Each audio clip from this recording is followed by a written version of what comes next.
नमस्कार. मागच्या वेळेस आपण रामांच्या विषयी थोडासा अभ्यास केला. आता आपण रामाचेच भाऊ असणारे लक्ष्मण त्यांच्याविषयी वाल्मिकी रामायणामध्ये वाल्मिकी काय म्हणतायत याचा आपण अभ्यास करूयात. आणि खरोखर सांगावशी असं वाटतं की रामांच्या विषयी बोलावं तेवढं थोडंच आहे. राम हा शब्द उच्चारताच प्रेमाची एकदम भावना निर्माण होतात. आणि असं असणारे राम त्यांचं जर वर्णन केलं तरच त्या लक्ष्मणाचं वर्णन करण्यात अर्थ आहे असं वाटेल आपल्याला. तसं बघायला गेलं तर वाल्मिकी सांगतात की स्वार्थ त्यागाची पराकाष्ठा म्हणजे राम होत. नंतर शब्द पालन म्हणजेच राम. नंतर बंधूंचे ऐक्य एकमेकाविषयी असणारं, पती पत्नींमधलं असणारं प्रेम. नंतर सतत सद्विचारांना त्यांनी प्रोत्साहन दिलेलं आहे. नंतर दुष्ट वृत्तींचे दमन केलेलं आहे आणि वैदिक सिद्धांताचं प्रस्थापन केलेलं आहे. मानवाच्या जीवनामध्ये आपल्याला जर निश्चिंत असं संस्कृतीबद्दल अतिशय भव्य दिव्य असं ध्येय उभं करायचं असेल तर रामायणाकडे आणि रामाच्या चरित्राकडे बघावं लागेल, त्याचा अभ्यास करावा लागेल असं वाल्मिकी सतत सांगत आलेले आहे त्यांच्या लिखाणामधनं. तर म्हणून त्यांना जोडूनच लक्ष्मणाचं चरित्र आहे. लक्ष्मण ही रामाची छाया आहे.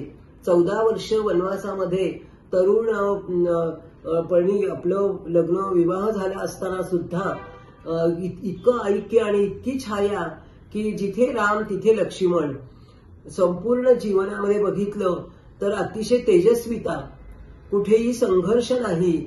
अनेक जन्म घ्यावे लागतील की तिच्या लक्ष्मणाच्या कठोर तपश्चर्याला त्याचं पायाची धूळ आपल्याला घेता येईल. इतके अतिशय एकरूपता दोघांमध्ये.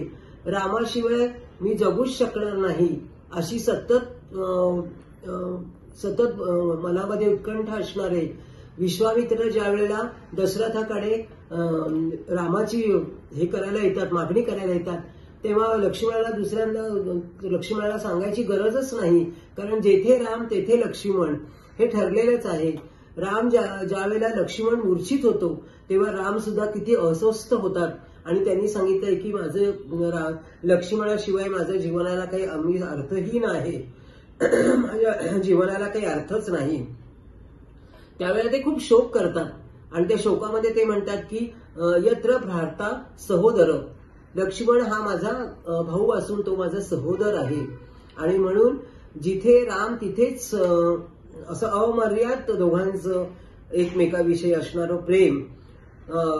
त्याचप्रमाणे पराक्रमी, बुद्धिमान, लक्ष्मण अतिशय बुद्धिमान होता. नंतर चारित्र्य संपन्न तर त्यांच्या घराण्यामध्ये एक अतिशय उत्कृष्ट असं बघायला मिळेल ते म्हणजे लक्ष्मणाच्या बाबतीत जर विचार केला तर पांडुरंग शास्त्रींनी प्रवचनामध्ये अतिशय सुंदर आपल्याला वर्णन दिलेलं आहे की ज्या वेळेला तिचे दागिने ओळखायला लावतात, ती वनाच्यातनं रावणाने गेल्यानंतर ती दागिने टाकते आणि ते जेव्हा ओळखायला लावतात लक्ष्मण म्हणतो की नाहम जानामी केयुरे, नाहम जानामी कुंडले, नुपुरे चैव जानामी नित्यम पादाभिनंदनम. असं म्हणून त्यांनी सांगितले की मी नेहमी चरणालाच नमस्कार करत असणारे असतो, त्यामुळे मला फक्त तिच्या पायामध्ये असलेलेच मी ओळखू शकतो. इतकी चारित्र्य संपन्न असणारे असे लक्ष्मण हे अग्नीसारखं त्यांचं तेजस्वीपण. जसं आपण हातामध्ये अग्नी घेऊ शकत नाही पण अग्नी तेजस्वी आहे, तसंच स्वभाव अतिशय कडक परंतु हृदयाने अतिशय कोमल. म्हणून 14 वर्ष सतत सेवा करणारे राम आणि सीतेची असं आयुष्य घालवणारे लक्ष्मण यांना आपण नमस्कार करायलाच पाहिजे.